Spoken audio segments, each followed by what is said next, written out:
25살 때 프랑스 중부의 작은 도시에 있는 기독교 수도 공동체를 방문한 적이 있습니다. 그때의 경험이 얼마나 귀했던지 아직까지도 그 감동이 기억이 납니다. 이 기독교 공동체는 전 세계적으로 아주 유명한 기독교 공동체인데요. 이곳은 1년 365일 전 세계의 젊은이들이 며칠씩 혹은 몇 주간씩 머물다가 가는 그러한 곳입니다. 이 공동체는 참 특별한 어떤 색채를 가지고 있는데요. 기독교 공동체이지만 우리 기독교의 오래된 전통, 지금은 카톨릭에 많이 남아있는 그런 색채들, 그리고 개신교의 색채가 어우러져서 참 신비로운 그러한 형태를 띈 곳이기도 합니다. 저는 여기에 우리 신앙, 나의 신앙이 어떠한 유익과 어떤 도전이 있을지 기대를 하고 일주일 정도 방문을 했습니다. 이곳에서 일정은 아주 단순합니다. 아침, 점심, 저녁 하루에 3번 종이 울리고요. 종이 울리면 그냥 있는 자리에서 하던 일을 멈추고 예배당으로 다 모이는 겁니다. 그리고 예배를 드리고 예배가 끝나면 이제 소그룹으로 나누어서 세계 각지에서 모였으니까 여러 나라 친구들이 모이겠죠. 안 되는 영어로 그날 정해진 주제를 가지고 토론도 하고 이야기도 하는 그런 단순한 일정을 가지고 있는데요. 그리고 오후 시간에는 자유롭게 보내는 일정이었습니다. 이 공동체는 2가지를 중점을 두고 하루 일과를 운영을 하는데요. 첫 번째는 좀 전에 말씀드린 예배입니다.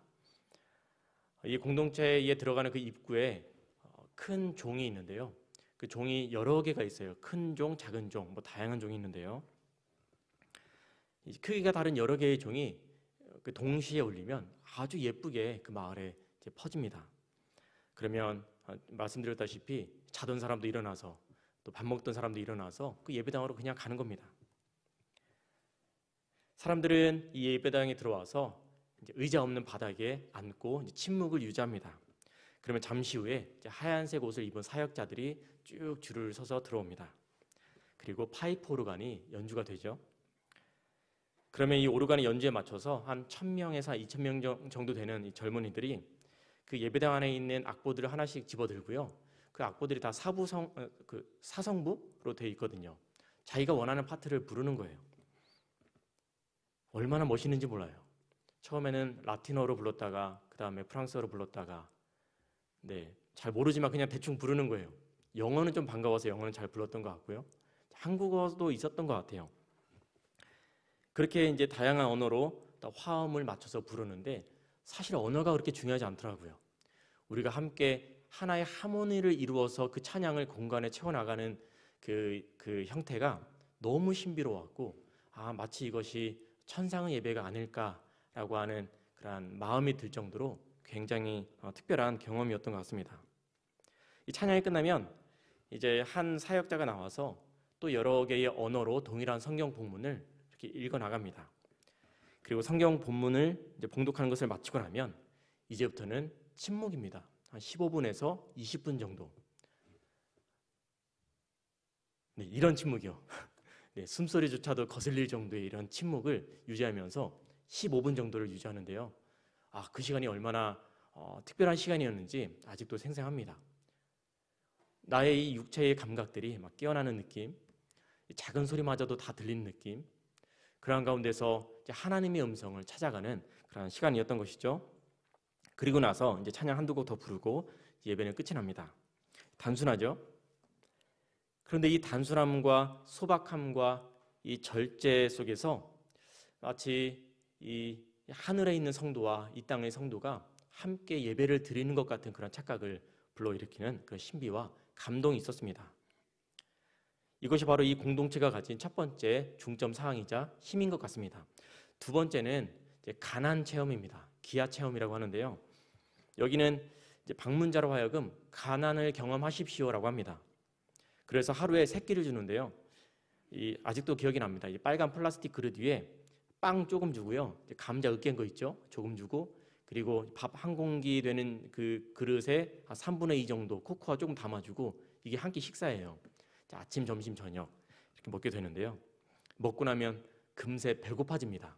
하루 종일 이 배고픔에 시달려서 기운 없는 초반 일정들이 생각이 나는데요. 처음에는 힘들었는데 이것이 익숙해지니까 한 이틀, 3일 되니까 어느 순간 이 몸과 마음이 좀 가벼워지는 느낌이 들었습니다. 그러면서 참 신기하게 몸과 마음이 비워지고 가벼워지니까 이 마음속에 들었던 수많은 생각들 있죠. 우리 마음에 맴도는, 우리 머릿속에 맴도는 그 생각들이 또 부딪히는 소리들이 있잖아요. 이런 것들이 하나씩 하나씩 사라져가는 것을 경험을 하게 됩니다. 이런 생각이 들었습니다. 이곳에 오기 이전까지 바깥 세상에서 살았는데 내가 이 내면의 소리에 그렇게 많은 소음을 가지고 살았구나 라고 하는 것을 느꼈어요. 얼마나 그 순간이 조용했고 평안했는지 모릅니다. 이 단순한 예배 생활, 단순한 이 가난 체험을 통해서 우리의 마음을 비우는 거예요. 그리고 오로지 한 곳에 마음을 집중하자는 겁니다. 하나님의 세미한 음성 말이죠. 저는 이곳에서 있었던 이 예배, 특별히 이제 찬양과 성경 봉독 이후에 있었던 침묵의 시간을 통해서 이 듣는 귀에 대한 감각이 되살아났던 그런 경험이 있었고요. 그리고 세미한 하나님의 음성을 듣는 시간을 기억을 합니다. 신비로운 경험이었습니다. 또한 가난 체험을 통해서 이 내면의 소음이 잦아지는 경험을 했고요. 이런 생각이 들었었던 것 같아요. 왜 나는 즐거운 일, 또 해야만 하는 일들, 편리한 것들, 또 만나야 할 많은 사람들이 있는 그런 일상이라고 하는 문명의 세계를 벗어나서 지구 반대편 여기에 와 있는 걸까? 굳이 비싼 비용을 들여서 비행기를 타고 기차를 타고 또 작은 마을이니까 버스를 타고 한참 들어왔거든요. 왜 이렇게까지 해서 여기까지 왔을까? 세상과 동떨어진 이곳에 이르러서야 내면의 소음이 사라지고 새소리도 들리고 물소리도 들리고 기억나는데요. 정말 해바라기 밭이 그 끝이 보이지 않을 정도로 그냥 광활했던 그 기억도 납니다. 마음이 평안했어요. 이 고요한 가운데 하나님의 세미한 음성을 들었던 그 기억들, 하나님이 이 기억을 나에게 심어주시려고 그랬나 보다. 지금 생각하니까 그렇습니다. 이 경험 이후에 이제 남은 평생 치열한 세상살이를 할 텐데 내 영혼이 길을 잃지 않고 바른 길을 걸어가도록 그렇게 하는 하나의 장치로서의 기억을 나에게 심어주셨구나 라고 하는 생각이 지금 와서 듭니다. 요즘 참 세상이 시끄럽죠. 많은 소리가 있습니다. 저도 그렇고 여러분의 마음도 여러 가지 잡생각들이 부딪히는 소리들이 가득하지 않을까 생각을 합니다. 이렇게 세상의 시끄러운 소리에 정작 들어야 할 것을 듣지 못하게 된 무뎌진 나의 귀와 여러 가지 잡스러운 생각으로 소음 덩어리가 된 나의 내면 세계에서 좀 벗어나고 싶은, 그래서 그때의 그 추억처럼 하나님의 세미한 음성이 들리는 자리를 다시 찾고 싶은, 향하고 싶은 마음에 20대 때의 추억을 여러분에게 한번 꺼내 보았습니다. 저는 이 시간에 그때의 기억들, 그때의 감각들을 빈들의 경험이라고 한번 명명을 해보고요. 이 빈들이라고 하는 것이 오늘 본문에서 어떤 함의를 가지고 있는지, 그리고 우리에게 어떤 영적인 도전을 하는지 살펴보려고 합니다. 누가복음은 다른 세 복음서와는 조금 다르게요. 가장 서사적인 특징을 가지고 있습니다. 좀 더 이야기체라고 하는 것이죠. 작가의 의도가 조금 더 많이 깃든 그런 이야기라고 하는 겁니다. 마치 소설과 같아서 이 흐름이 명확하고요. 등장인물과 사건과 배경이 그 흐름 속에 작가의 의도에 따라서 적절하게 배치가 됩니다. 따라서 이 서사 속에서 발생하는 모든 사건은 배경이 있게 마련이고요. 이 배경들은 글쓴이의 의도에 따라서 특정한 성격을 부여받게 되는데요. 오늘 본문의 주된 배경은 빈들입니다. 이것은 이사야 선지자가 외친 것과 같이 광야와도 같은 것입니다. 다른 번역 성경에서는 광야라고 번역하기도 합니다. 그런데 다른 복음서와는 조금 다르게 누가복음은 이 본문에서 이 빈들이라는 배경에 이러한 특정한 성격을 부여하는데요. 1절을 한번 보겠습니다. 제가 읽어드리겠습니다. 디베rio 황제가 통치한 지 15해 곧 본디오 빌라도가 유대의 총독으로 헤롯이 갈릴리의 분봉왕으로, 그 동생 빌립이 이두레와 드라고네 지방의 분봉왕으로, 루사니아가 아빌레네의 분봉왕으로라고 되어 있죠. 이스라엘은 지금 로마의 통치 아래에 있다는 것을 알 수가 있겠죠. 1절에 보여주는 것은 유럽 전 지역은 물론이고 이 팔레스타인 지역을 로마가 아주 안정적으로 지배하고 있음을 보여줍니다. 로마의 권세는 이 땅에서 절대적이었고요. 감히 도전할 수 있는 그런 상대가 없었죠. 우리 민족은 이 상황을 잘 이해합니다. 우리도 일제의 침략으로 나라를 잃고 주권을 잃은 경험이 있고요. 2등 국민으로서 살아가는 서러움도 알고 나약함도 알고 있습니다. 이때 당시의 현실에서 이들에게 가장 힘이 있는 것은 로마였던 것이죠. 그런데 한 가지 주목해야 하는 부분이 있습니다. 그것은 바로 2절 초반부입니다. 2절 초반부에 이렇게 기록되어 있죠. 안나스와 가야바가 대제사장으로 있을 때에. 유대인들에게 있어서 힘의 근간이 되는 것은 여호와 하나님이죠. 따라서 유대인들에게 여호와 하나님을 예배하고 그분을 높여드리는 것은 마땅한 의무죠. 이 일을 돕는 사람들이 제사장이고 그들의 대표가 대제사장, 민족의 대표 아니겠습니까? 이때 당시의 대제사장은 안나스와 가야바였습니다. 안나스는 가야바의 장인이었고요. 그런데 특이하죠. 피지배국의 대제사장인 안나스와 가야바가 본문에서 로마의 통치자들과 대척되어서 서 있는 것이 아니고요. 나란히 언급되어서 마치 한 부류인 것처럼 묘사를 하고 있다는 겁니다. 로마의 통치, 또 로마의 권세와 유대인의 대제사장 안나스와 가야바가 어떤 관련이 있길래 이 둘이 이렇게 매우 밀접한 관계처럼 본문을 묘사하고 있는 걸까요? 이것은 세례 요한이 선 자리와 대조해서 로마의 권세와 대제사장을 한 묶음으로 묘사하고 있다는 것을 통해서 우리가 더욱더 분명히 알 수가 있습니다. 도대체 그들 둘 간의 관계는 어떤 관계일까요? 누가복음 20장을 보면 예수님과 대제사장들 사이에 세금 논쟁이 일어납니다. 종교 지도자들이 예수님께 묻습니다. 우리가 가이사에게 세를 바치는 것이 옳으니까 옳지 않으니까 라고 묻죠. 예수님이 여기에서 유명한 말씀을 남기셨죠. 가이사의 것은 가이사에게, 하나님의 것은 하나님께 바치라 라고 하죠. 많은 사람들이 예수님의 이 말씀을 듣고 이거 정교 분리의 원칙이지라고 생각을 합니다. 이 땅에서의 현실 권세는 그대로 인정하고 종교는 따로 떼어놓아서 생각하자. 하나님의 나라는 저 초월의 세계에 있고 현실은 이 땅의 권세가 다스리고 있는 것이다. 그렇기 때문에 하나님 나라와 이 세상이 부딪힐 염려가 없다. 이런 식으로 말이죠. 그런데 한번 생각해 보십시오. 이 땅에 하나님의 것이 아닌 것이 있습니까? 하나님의 것과 가이사의 것이 분리될 만한 것이 있습니까? 모든 것이 다 하나님의 것 아니겠습니까? 이 말씀은 그런 정교 분리의 원칙을 지지하는 그런 말씀이 아니죠. 전혀 다른 구절을 의미를 담고 있는 겁니다.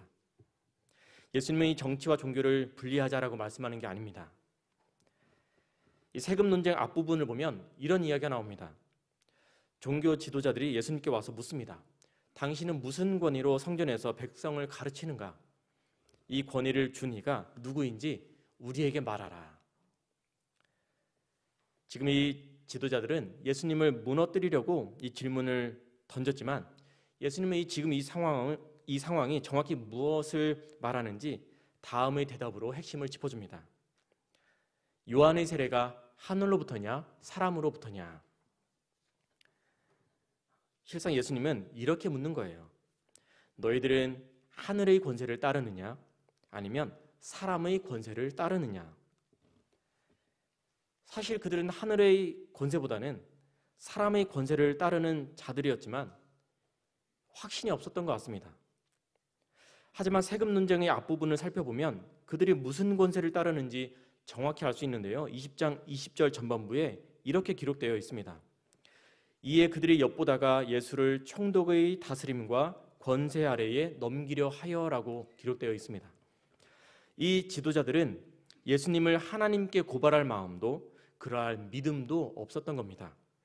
이 구절을 통해서 그들이 따르는 권세는 명확해집니다. 총독의 다스림과 그 권세, 즉 로마입니다. 대제사장들, 이 종교 지도자들이 하나님의 권세를 따르지 않고 로마의 권세를 더 신봉하고 있는 것을 알 수가 있습니다. 왜 그랬을까요? 왜 하나님보다 로마를 더 신봉을 했을까요? 더 따랐을까요? 그것은 바로 로마의 권세가 현실의 삶 속에서 더 힘이 있어 보였기 때문입니다. 우리 현실의 삶에서 더 힘이 있어 보이는 모양이 어떤 식으로 나타나죠? 돈이나 권력. 다른 복음서를 보면은 이들이 돈을 좋아했다라고 이야기하기도 하죠. 결론적으로 이들의 궁극적인 관심의 실체는 로마 뒤편에 있는 돈과 권력이었습니다. 이것들을 보장해 주는 힘의 근원이 로마에 있다라고 여긴 것이죠. 화려하지만 돈과 권력으로 얼룩진 이 로마의 통치자들과 손잡은 대제사장 안나스와 가야바, 그리고 남루하고 먹고 지내기에 부족하고 불편한 가난한 자의 자리, 빈들의 세례요한.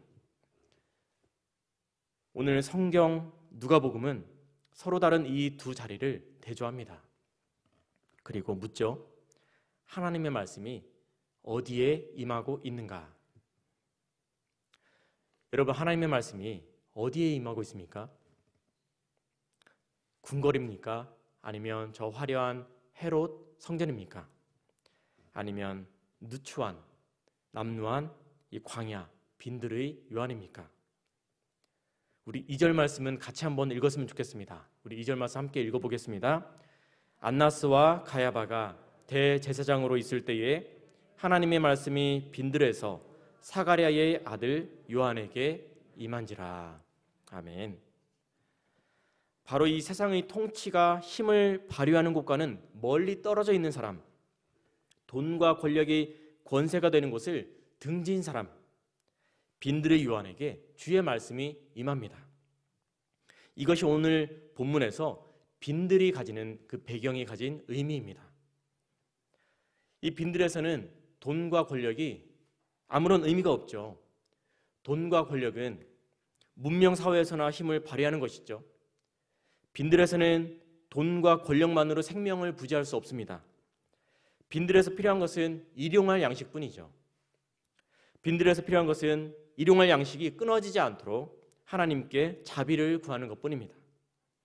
그래서 몸과 마음이 일용할 양식을 위해서 하나님의 자비를 향해서 늘 간절합니다. 그러니 그 마음이 어떻겠습니까? 늘 가난한 겁니다. 그런데 여기서 말하는 가난은 궁색하거나 초라함을 뜻하는 것이 아닙니다. 이때의 가난은 간절히 필요로 할 만큼 열망이 크다는 의미입니다. 이렇게 볼 때 세례 요한과 앞서 언급한 안나스 또는 가야바 중 누구의 마음이 하나님에 대해서 훨씬 더 가난할까요?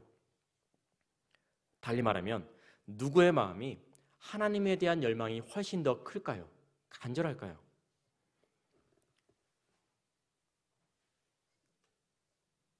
오늘 본문은 우리에게 이렇게 묻는 것 같습니다. 당신은 무엇에 대해서 가난합니까? 이 세상 가치에 대해서 가난합니까? 아니면 하나님에 대해서 가난합니까? 라고 묻는 것 같습니다. 여러분은 무엇에 대해서 가난하십니까? 오늘 본문은 하나님에 대하여 더 큰 열망을 가진 자가 누구인지 가르쳐주고 있고요. 그에게 주의 말씀이 임하는 것을 보여줍니다. 작가 이청준의 소설 많이 있죠. 읽어보신 분들이 많이 있을 겁니다. 이 소설들은 대학생 시절 때 저에게 여러 가지 인생의 어떤 또 신앙의 큰 질문들을 남겨준 그러한 작품이자 작가입니다. 그 중에 한 소설이 있는데요. 낮은 대로 임하소서라고 하는 소설이 있습니다. 읽어보신 분이 계신지 모르겠습니다. 그렇게 재미있는 소설은 아니었어요. 흥미진진한 이야기는 아니었던 것 같습니다. 어떤 한 사람의 성공 스토리나 멋지고 감동적인 결론이 있는 책이 아닙니다. 오히려 저는 이 책을 읽고 나서 불편함을 느꼈습니다. 우리 이청준 작가의 책이 주로 그랬던 것 같아요. 읽고 나면 불편한 감정이 드는 것이 그 특징인 것 같은데, 어떤 불편함이었을까요? 이 소설은 실제 인물인 안요한 목사님의 삶을 소재로 구성해서 만든 이야기입니다.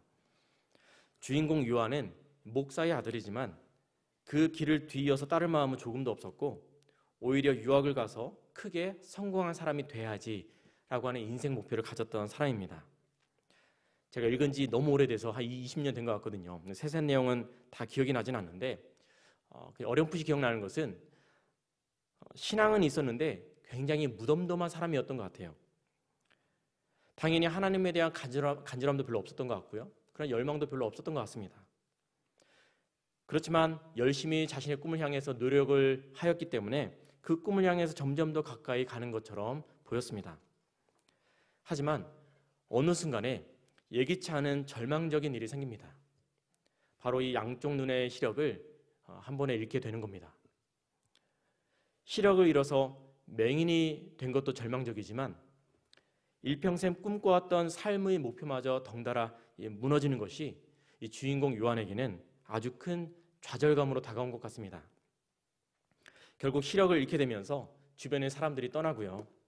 그리고 더 이상 화려하고 찬란한 미래를 꿈꿀 수 없게 되는 그런 비참한 상황에 처하게 됩니다. 근데 참 희한하죠. 바로 그러한 자리에서 이 요한은 하나님을 마주하게 됩니다. 그분의 음성이 들리기 시작을 하는 거예요. 이 사건 이후에 이는 신학 공부하기를 결단을 하고 신학을 공부한 이후에 목사가 됩니다. 그리고 그때부터는 이 사회가 주목하지 않는 사람들, 이 사회 속에서 잘 보이지 않는 사람들, 소외계층, 어둠에 있는 사람들을 찾아 그들을 목회하는 일을 감당을 합니다.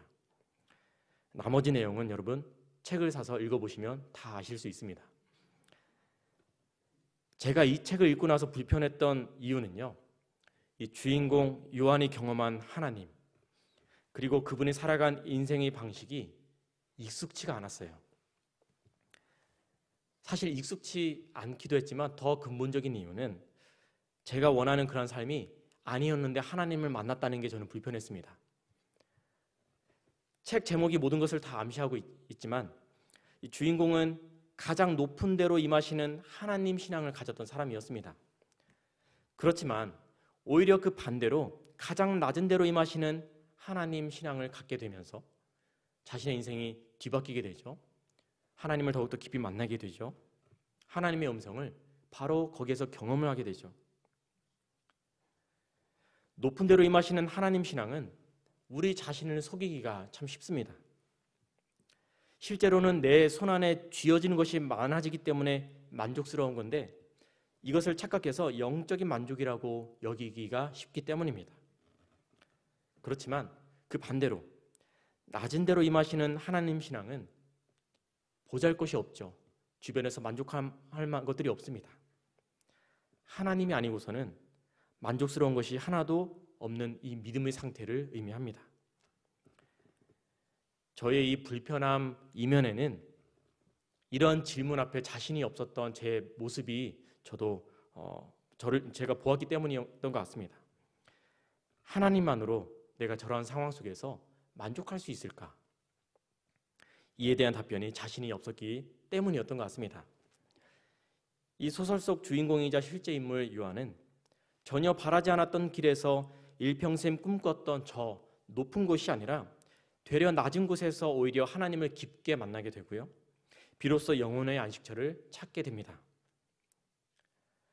여러분 시편 23편 1절 잘 아시죠? 굳이 성경을 펴지 않아도 다 외우실 겁니다. 여호와는 나의 목자시니 내게 부족함이 없으리로다.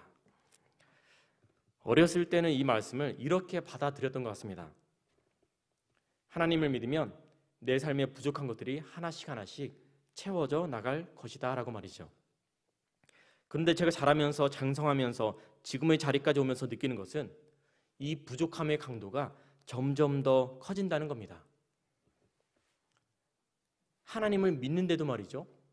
왜 하나님을 믿는데 부족함이 점점 더 커지게 느껴질까? 어릴 때보다 어른이 되어서 바라는 것이 더 많고 커졌기 때문인 것을 깨닫게 됩니다. 어느 날 시편 23편 1절의 말씀이 그런 뜻이 아니었구나라고 하는 깨달음이 왔습니다. 이 구절은 하나님 한 분만 나와 함께 하신다면 내 삶의 형편이 어떠하든지 나는 만족할 수 있습니다. 그래서 나는 하나님 이외의 다른 것에 부족함을 느끼지 않습니다. 나는 하나님 이외의 다른 것에 가난함을 느끼지 않습니다. 나는 오직 하나님에 대하여서만 가난합니다라고 하는 뜻이구나라고 하는 것을 깨닫게 됩니다. 대제사장인 안나스와 가야바는 이 마음의 가난, 특별히 하나님을 향한 이 가난과는 거리가 먼 자들을 상징합니다. 이 상징이라고 제가 말씀을 드렸는데요, 우리 그리스도인의 단면일 수도 있다는 겁니다. 그들은 대제사장이란 이름에 걸맞지 않게, 혹은 그리스도인이란 이름에 걸맞지 않게 하나님만으로 만족하기 어려운 사람들이었습니다. 로마의 권세와 화려함과 같은 편에 선 것처럼 그들은 눈에 보이는 것, 손에 닿는 것으로 만족을 찾는 사람들이었고 그 방식에 길들여진 사람이었습니다. 높은 위치와 많은 성취를 이루는 것으로 영적인 만족을 그렇게 대리적으로 느꼈던 사람들이었습니다. 그렇기 때문에 그들의 마음은 늘 주변을 살필 여유도 없이 자신들의 성공만 집착했고 늘 그 마음에는 성공에 대한 강박으로 가득했고 그래서 그들의 마음은 늘 분주하고 요란한 상태였을 것입니다. 이러한 방식과 상황에 익숙하고 길들여져 있으니 마음이 비어있는 상태를 두려워했을 것이고요. 당연히 그들의 마음에 하나님에 대한 가난의 마음이 깃들 공간이 없었을 것입니다. 여러분, 마음의 가난은 열망입니다. 하나님을 간절히 필요로 하는 열망입니다. 하나님 밖에는 다른 가능성을 생각할 엄두조차 나지 않는 절실함입니다. 이것이 빈들의 영적인 의미입니다. 세례 요한은 그 마음이 가난하여 하나님을 열망한 사람입니다. 이렇게 볼 때 빈들은 우리에게 단순히 장소를 묻는 것이 아니고요, 마음의 가난 상태, 즉 하나님에 대한 열망의 상태를 지향하는 우리의 태도와 입장에 관한 것을 묻는 것입니다. 그러한 차원에서 질문을 던져봅니다. 지금 나의 중심은 어디를 지향하고 있는가? 빈들을 지향하고 있는가? 아니면 이 종교 지도자들처럼 현실의 권세, 로마를 지향하고 있는가? 진실하고 정직하게 각자의 내면을 살펴보시기를 바랍니다. 어쩌면 나도 모르게 돈과 권력이 힘을 발휘하는 이 세상의 방식에 그 방식을 따라서 그것을 추구하면서 살아가고 있는지도 모르겠습니다. 그런 것들이 채워질 때마다 기쁨이 있고 영적인 만족이 있다고 여길지도 모르겠습니다. 그러나 영적인 만족은 오직 하나님으로부터 오는 것입니다. 하나님에 대해서 가난하고 하나님에 대해서 그토록 갈망할 때 영적인 만족이 채워지는 것이죠. 그 만족은 다른 방식으로 오지 않습니다. 다른 가면을 쓰고 오지도 않습니다. 참된 영적인 만족은 순수하게 하나님에 대한 절실한 이 갈망 위에 살아계신 하나님의 말씀으로 임하는 것입니다. 여러분, 세상이 가르쳐준 삶의 모든 방식을 어쩌면 우리는 몸부림치듯이 싸워내야 할지도 모르겠습니다. 그래서 벌어야 하는 그러한 투쟁이 있는지도 모르겠습니다. 그렇지 않는 한 우리 마음은 늘 탐욕의 목소리로 가득할 것입니다. 우리의 내면은 늘 소음으로 가득 차 있을 것입니다. 하나님의 말씀을 들을 자리도 고요함도 하나님에 대한 갈망도 그 안에 있기가 어렵겠죠. 그 속에는 이 세상의 것들이 채워지는 것이 영적인 만족인 줄로 착각하는 마음이 있을 수 있습니다. 마치 오늘 본문의 대제사장 안나스와 가야바처럼 말이죠. 하나님의 구원 역사는 빈들을 통해서 이 땅으로 침투해 오셨습니다. 주의 말씀이 임하는 곳, 주의 뜻이 드러나는 곳, 하나님만을 간절히 열망하는 가난한 심령, 우리는 바로 이곳을 지향해야 할 것입니다.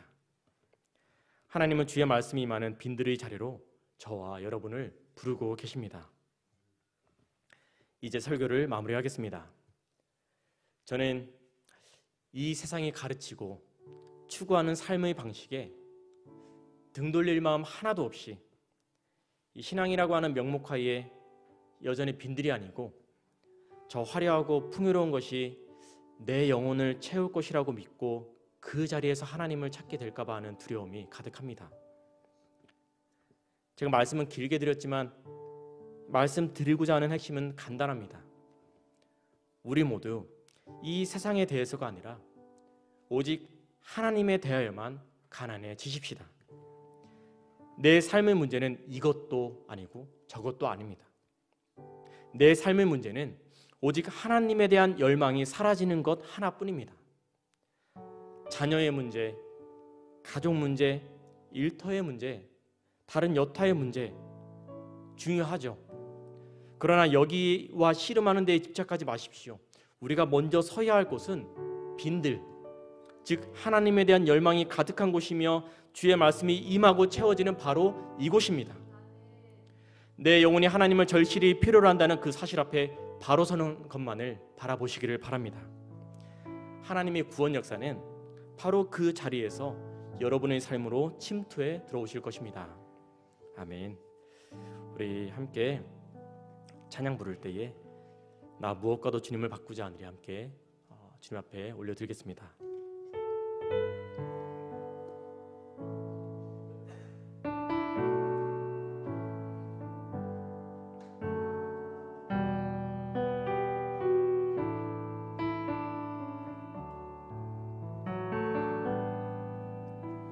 나 무엇과도 주님을 바꾸지 않으리.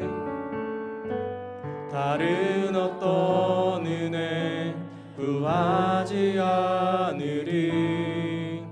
오직 주님만이 내 삶의 도움이시니 주의 얼굴 보기 원합니다. 다시 한번 부릅니다. 나 무엇과도 주님을 바꾸지 않으리. 다른 어떤 은혜 구하지 않으리.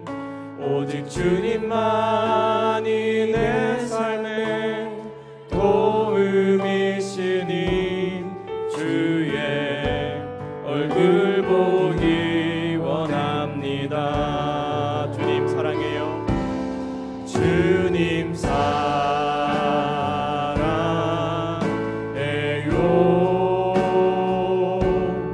온 마음과 정성 다해 하나님의 신실한 친구 되기 원함. 주님 사랑해요. 주님 사랑해요.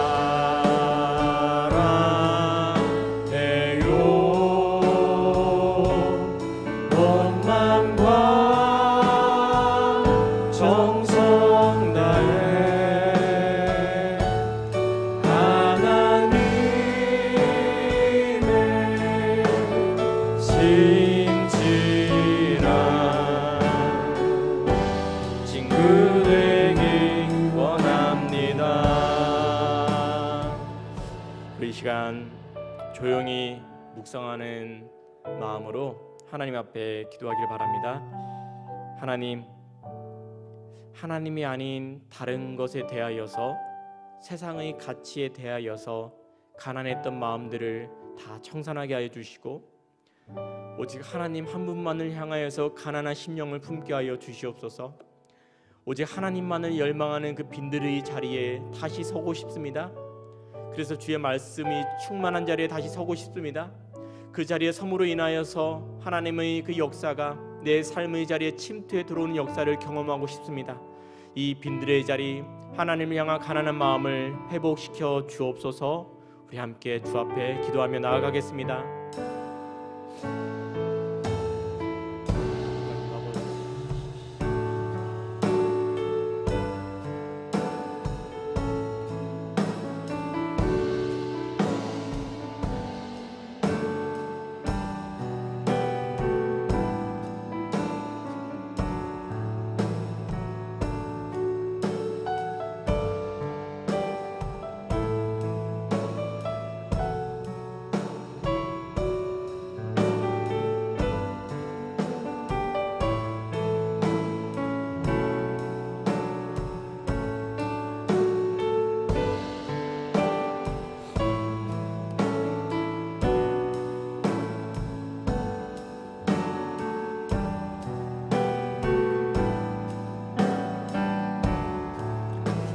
하나님 아버지, 오늘도 세상 일을 뒤로하고 주의 말씀 앞에 나오게 하시니 감사합니다. 주님, 언제나처럼 우리 마음의 중심이 주님만을 열망하게 하여 주옵소서. 세상을 잘 살아가는 방식이 너무 많은 것처럼 여기며 그래서 늘 요동치는 마음으로 이 세상 살고 싶지 않습니다. 그리스도인으로서 이 세상 옳고도 바르게 사는 유일한 방식, 하나님만을 간절히 바라며 그 앞에 가난한 심령으로 주를 열망하는 그 자리, 빈들의 자리를 붙잡고 지향하며 살아가도록 우리를 도와 주시옵소서. 그래서 늘 주의 말씀, 주의 뜻이 우리 안에 풍성하게 임하며 우리를 통해 주의 구원의 역사가 이 땅에 이루어져가는 복된 삶 살아갈 수 있도록 우리를 인도하여 주시옵소서. 이 시간 주께 올려드린 예물 기쁘게 받아 주시옵고 이 모든 말씀 예수님의 이름으로 기도드립니다.